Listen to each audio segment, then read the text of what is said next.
क्योंकि कानून इसके ऊपर तो अमल हो नहीं रहा, तो किसी चीज पर मुझे अरेस्ट कर सकते, तो चांस है कि मैं कल अरेस्ट हो जाऊंगा।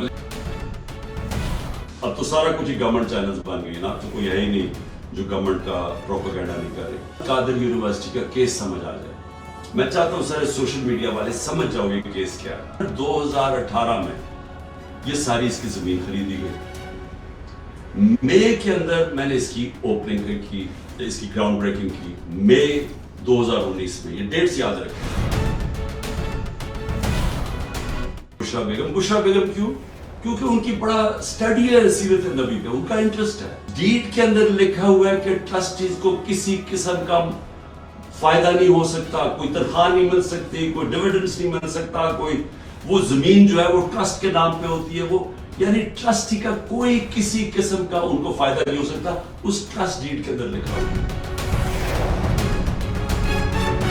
कि यहां क्योंकि कानून इसके ऊपर तो अमल हो नहीं रहा, तो किसी चीज पर मुझे अरेस्ट कर सकते, तो चांस है कि मैं कल अरेस्ट हो जाऊंगा। लेकिन मैं एक चीज क्लियर करना चाहता हूं, क्योंकि इन्होंने एक पूरा प्रोपेगेंडा किया हुआ है ये गवर्नमेंट, अब तो सारा कुछ ही गवर्नमेंट चैनल्स बन गई ना, तो कोई है ही नहीं जो गवर्नमेंट का प्रोपेगेंडा नहीं कर रही।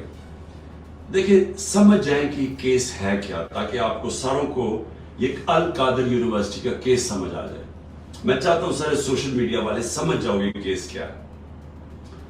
केस ये है कि मैंने फैसला किया था कि मैं सीरत नबी के ऊपर इस मुल्क की फ्यूचर लीडरशिप डेवलप करने के लिए वहां रिसर्च करवाएं, एक यूनिवर्सिटी बनाएं अल कादिर की, साथ उसमें मॉडर्न टेक्नोलॉजी जिसमें आर्टिफिशियल इंटेलिजेंस वगैरह वो भी हम पढ़ाएं। लेकिन इसका मकसद ये था, क्योंकि वो दुनिया की तारीख के सबसे बड़े लीडर थे, फ्यूचर लीडर्स प्रोड्यूस करें पाकिस्तान में, उनकी सीरत के ऊपर, उनकी क्वालिटीज के ऊपर, कि कभी हमने इसके ऊपर कोशिश नहीं की। अपने लोगों को हम दीनी बातें करते रहते हैं, उनकी दीनी साइड, लेकिन उनकी जिंदगी, उनकी जो सुन्नत है उसको अमल में लाने की कोशिश नहीं करते। तो ये मकसद था इस यूनिवर्सिटी का। इसके लिए मलिक रियाज ने कहा मैं स्पॉन्सर करता हूं इसको।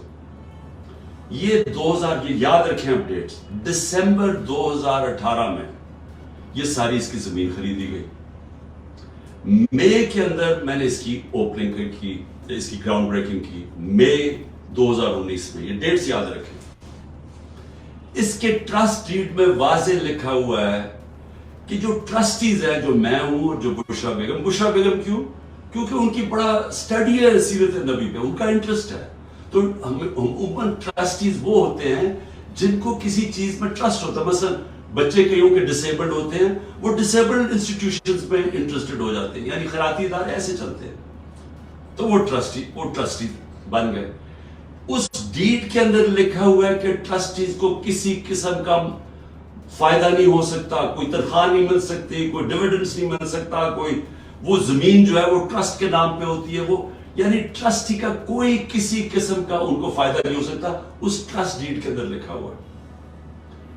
अब उसके बाद दिसंबर के अंदर एक एग्रीमेंट होती है। अब ये जरा गौर से सुने, ये मई में इसकी ओपनिंग हो जाती है, बिल्डिंग बननी शुरू हो जाती है, जो भी पैसा आता है वो सारा बिल्डिंग में सब अकाउंटेड है, वो ट्रस्ट चला रहा है, वो ट्रस्ट के अकाउंट्स हैं, ऑडिट है, सब कुछ अवेलेबल है नैब के पास। अब होता क्या है कि दिसंबर के अंदर एक एग्रीमेंट साइन होती है मलिक रियाज की और इंग्लैंड का, जिसको एनसीए कहते हैं, उनका एक इदारा होता है इंग्लैंड के अंदर, उसके बीच में एग्रीमेंट साइन होती है। उन्होंने मलिक रियाज के अकाउंट्स फ्रीज किए होते हैं कि सस्पेक्टेड ट्रांजैक्शन है, यानी हम सस्पिशियस ट्रांजैक्शन है, उधर उन्होंने अकाउंट फ्रीज किए होते हैं। मलिक रियाज और एनसीए फैसला करती है आपस में सीक्रेट एग्रीमेंट में कि ये जो पैसे हैं 190 मिलियन पाउंड्स होते हैं, उसमें 190 मिलियन पाउंड्स, वो मैं जो सुप्रीम कोर्ट का जो अकाउंट था जिसमें मलिक रियाज ने पैसे देने थे, सुप्रीम कोर्ट ने कहा था फाइन दो, वो उसमें वो कहता कि मैं उसमें डिपॉजिट करता हूं।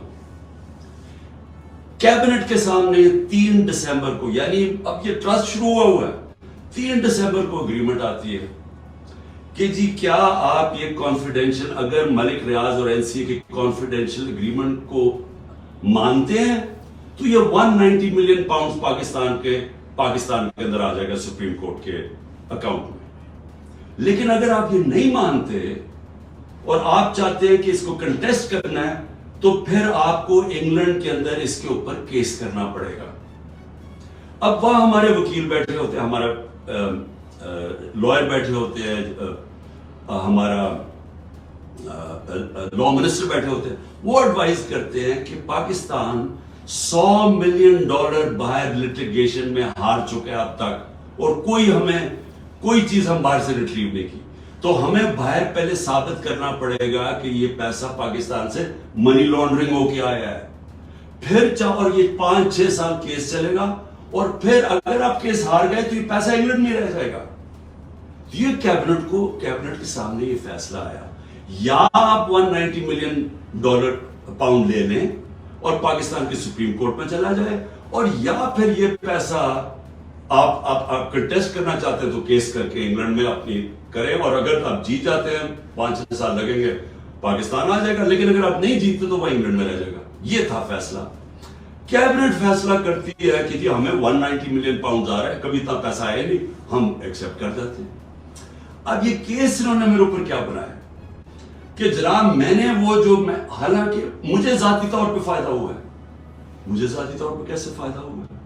وہ جو $190 ملین ہے وہ آج پڑا ہوا ہے سپریم کورٹ کے اکاؤنٹ میں.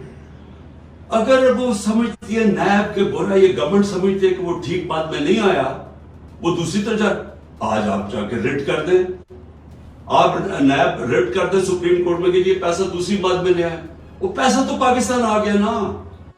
اور مجھے اس سے کیا فائدہ ہوا ہے؟ اور دوسری طرف کہ القادر یونیورسٹی سے مجھے کوئی فائدہ ہوا ہے؟ القادر کے سارے اکاؤنٹس آپ کے پاس پڑے ہیں, مجھے کیسے فائدہ ہوا ہے؟ نہ میں کچھ سیلری لیتا ہوں, نہ کچھ لیتا ہوں, مجھے کدھر سے فائدہ ہوا ہے؟ یہ ایسا ہے کہ شوکت خانم سے مجھے فائدہ ہوا ہے, یا میں نمل یونیورسٹی سے فائدہ ہوا ہے. میں ٹرسٹی ہوں. ٹرسٹی نہ کوئی سیلری ڈرا کرتا ہے, نہ اس کا مداخلت ہوتی ہے, وہ ایگزیکٹو بورڈ چلاتا ہے. یہ ہے کیس جس پہ مجھے انہوں نے وہاں سے اغوا کر کے رینجرز نے پکڑ کے اٹھا کے لے گئے تھے. یہ ہے وہ کیس کہ نہ مجھے کوئی فائدہ ہے, نہ کوئی ذاتی فائدہ ہے, نہ وہ ثابت کر رہے ہیں, لیکن کہہ رہے ہیں کہ کیونکہ کیبنٹ میں فیصلہ ہوا آپ کو پتہ نہیں. یہ سمجھ جائیں, کیونکہ ہو سکتا ہے کہ مجھے جب کل پکڑے اور انہوں نے ساری چیزیں کرنی ہیں, یہ میں نیب کی انویسٹیگیشن جوائن کر رہا ہوں, میں آپ کو بتانا چاہتا ہوں کہ یہ ہے وہ کیس.